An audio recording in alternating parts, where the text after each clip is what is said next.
I am David, and I live in a Toronto apartment with my dad, mom, and cousin Jenna. My family moved from Russia about 4 months ago, and it's been hard learning English here.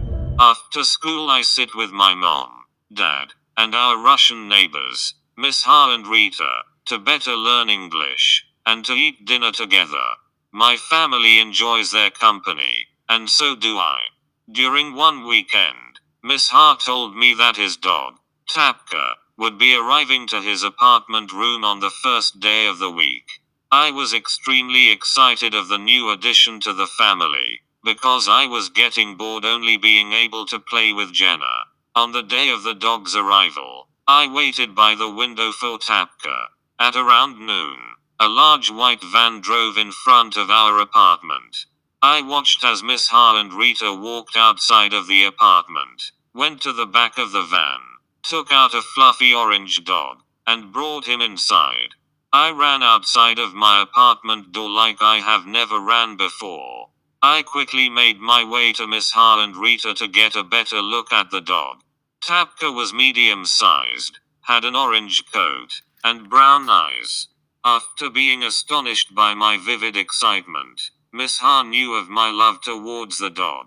Miss Ha asked me if I would like to take Tapka for walks with Jenna after school, so that I could get to know Tapka better. I jumped at the thought of being able to play with Tapka by myself and I said yes immediately. After that day, I would routinely take walks with Tapka with the help of Jenna. We taught him how to sit, how to roll over, and even how to shake our hand. We would sometimes bring him to a park, and we would play fetch with a ball. Tapka really enjoyed fetching the ball, and he would continue for playing for hours at a time. We would routinely take Tapka outside after school, and I would come get Tapka from Miss Ha and Rita as soon as I could get back home, in order to spend as much time with him as possible before dinner. One day after school, I went to Miss Ha and Rita's apartment to get Tapka, and as usual, he was waiting for me at the door. As we were walking to the park, Jana decided to diverge from the path and went to a parking lot.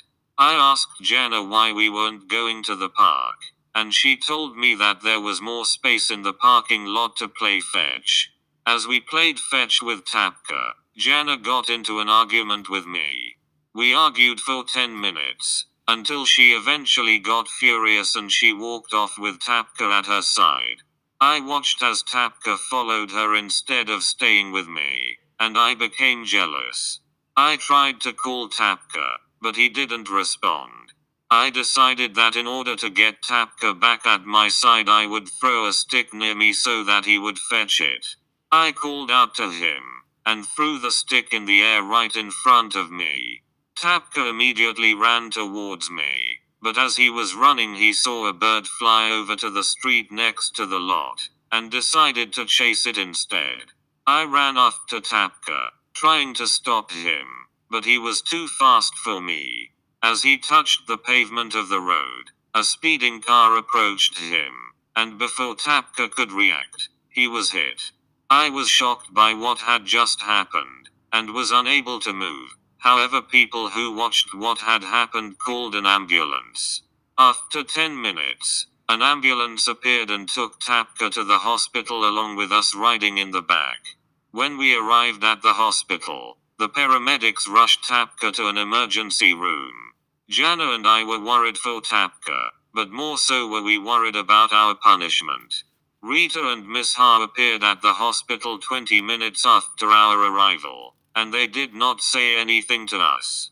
They quickly walked past and tried to ask a doctor to see Tapka.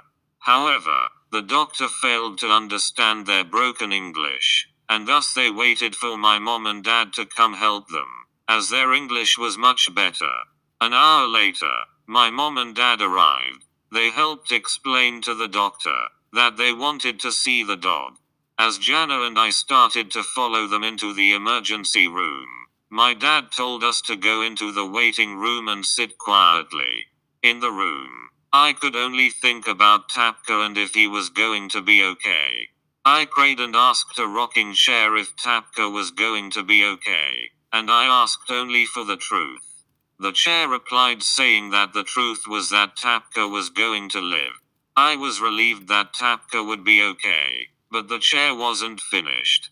He then said to me, "There is the truth and then there is reality. The truth is that he will live, but the reality is that you killed him."